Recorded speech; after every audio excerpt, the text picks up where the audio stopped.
Hey, it's Wednesday. That means it's time for another video edition of Widower Wednesday.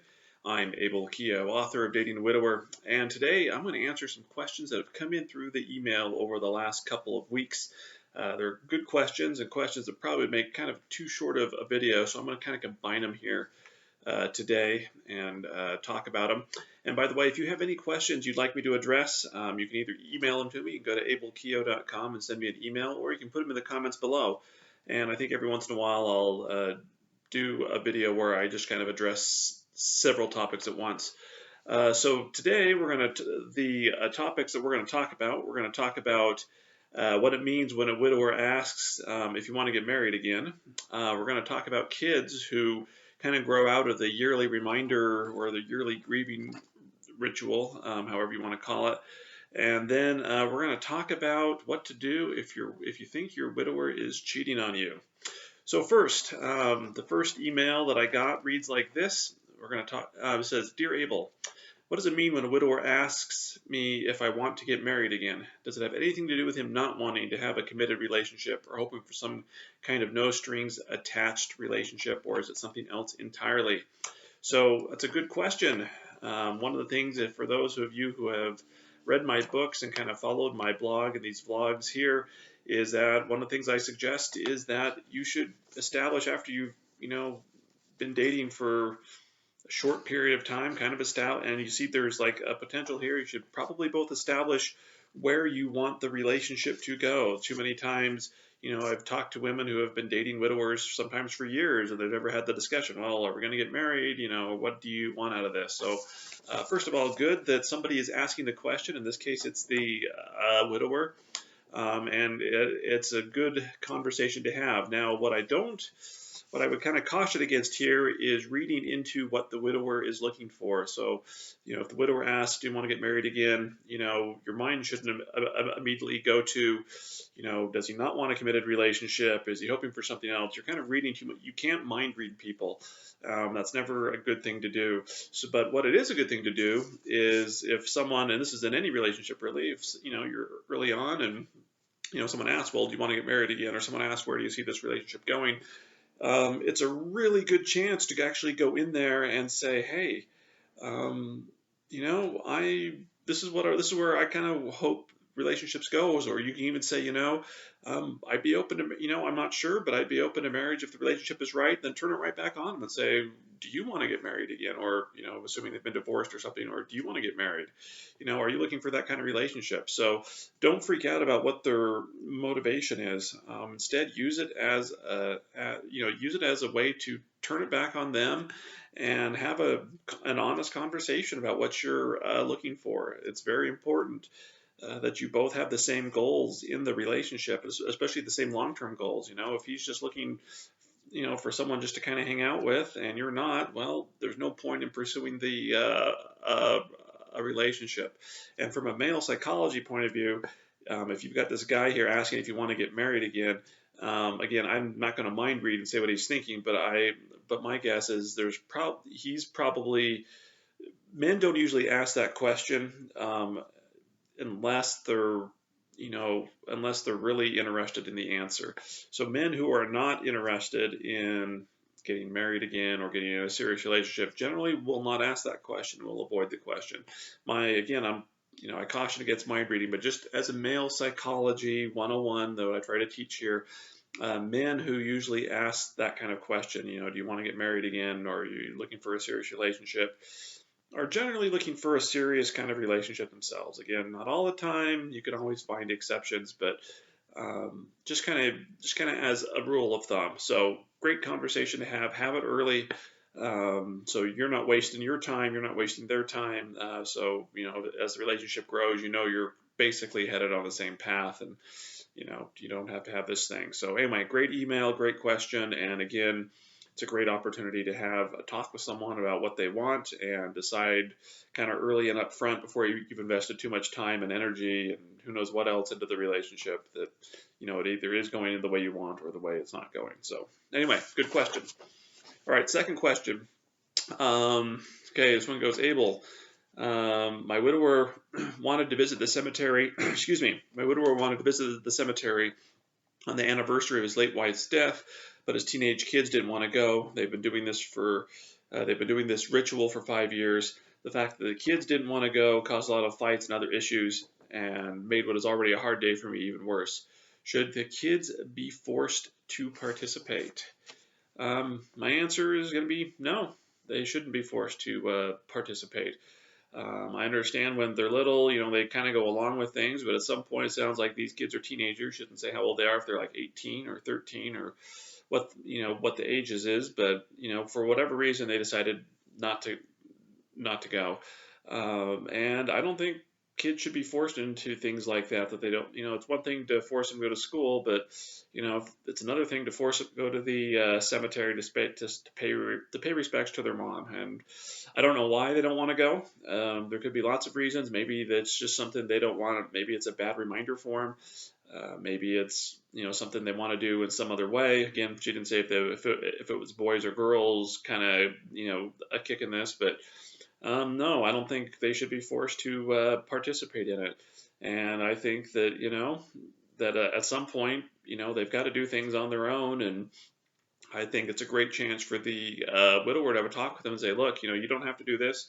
It's something, if and I guess I would even ask, does the widower want to do it? Is this something he's doing because he feels like he should do it, or is this that he's doing it for his kids, or is it something that he really wants to do? So I think the fact that kids are pushing against it, I don't see that as necessarily a bad thing.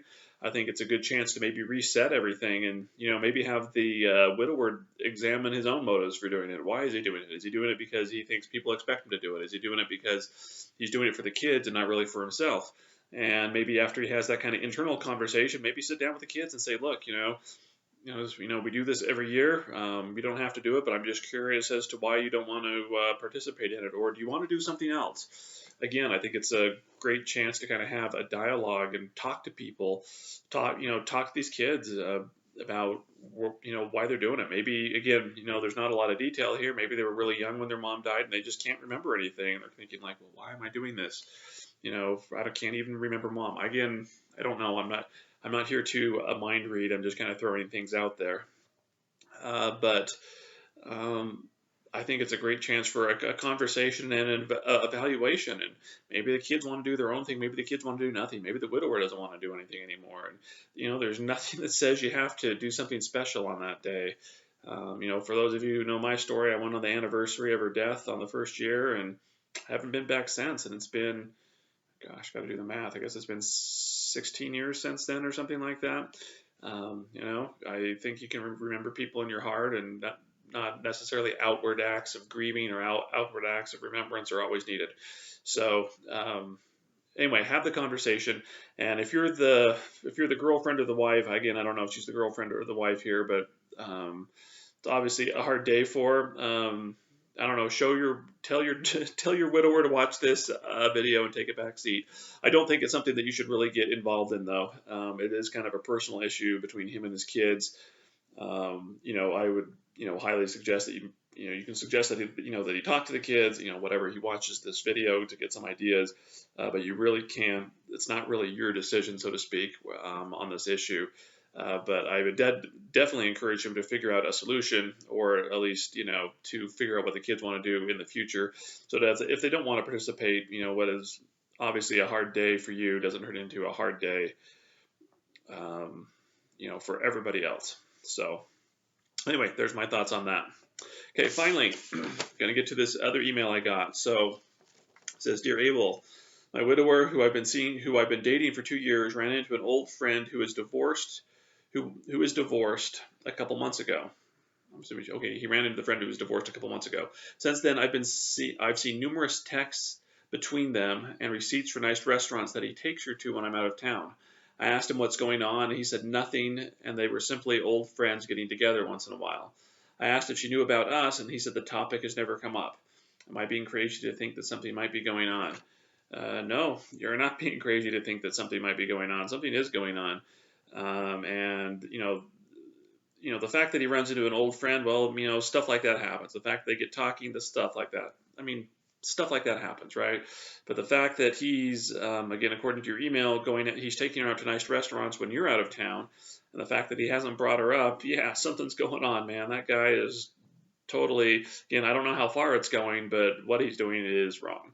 If, again, I'm assuming that you've been in a committed relationship here for 2 years, he should not be, first of all, going out and eating with old friends or whatever and not inviting you along. I guess it's one thing if it just happens, whatever they ran into each other and got a bite to eat. That's one thing, but the fact that it's continuing to go on, and you aren't invited to it, and he's doing it when you're out of town, huge red flag, man. This guy is up to something. And then the fact that he's never brought you up, I mean, come on. Do you think that she hasn't asked, hey, are you seeing anybody, or how's your life? And the fact he's like, oh no, do you really think that hasn't come up? I mean, this guy is totally, he's messing around. And again, I don't know. I'm not going to speculate on how far it's gone, but it's really inappropriate. So my solution is you sit down and you present him with the facts and you say, look, come clean, and if he doesn't come clean, end it. I mean, these kind of guys like that aren't worth dating or giving. Honestly, I mean, I'm all for second chances, but if he doesn't come clean, I would just dump him. Because I guarantee, even if he ends things with her in 6 months, you're going to find receipts or something else for another old friend that he ran into or something like that. Men, again, here's some male psychology for you. Men who are really in love with the people that they're dating or the people that they're married to or in any kind of relationship, they don't simply just run into old friends and then, take them out when you're not in town and text them all the time and do stuff. I mean, the guy's totally, even if he's not physically cheating, he's emotionally cheating on you, and that's just wrong. So I would confront him with it. If you're going to be a jerk about it, there's your answer. End it. Not worth it. And by the way, it's not just a widower thing, so I hope you don't think it's just because he's a widower that he's doing this. It's really this is really a guy issue, and a guy seeing that, hey, maybe he can have a second relationship or a relationship on the side and get away with it. And so, he's been caught. Time to either end it or, time to either end the relationship. My guess is, if you give him a second chance, you're going to find yourself in the same spot within the next year. So sorry to deliver bad news that way. I wish I could have something better to say, but I guarantee that that's what the guy's doing. So anyway, this has been the latest edition of Widower Wednesday. If you have a question, whatever the question is, feel free to leave it in the comments below. If it's a good enough question, I'll do a video on it, maybe a whole video on it if it's a big topic, or throw it into future videos like this. Also, don't forget to subscribe. We've got the subscribe button there. Also, there's another video you can watch, but hey, send me your questions. Again, you can do it in the comments below. If you want them to do it anonymously, go to abelkeogh.com. There's a contact button there. Click on that, send me your question, and you might see it in a future Widower Wednesday video. I'm Abel Keogh, author of Dating a Widower, and I'll see you next week.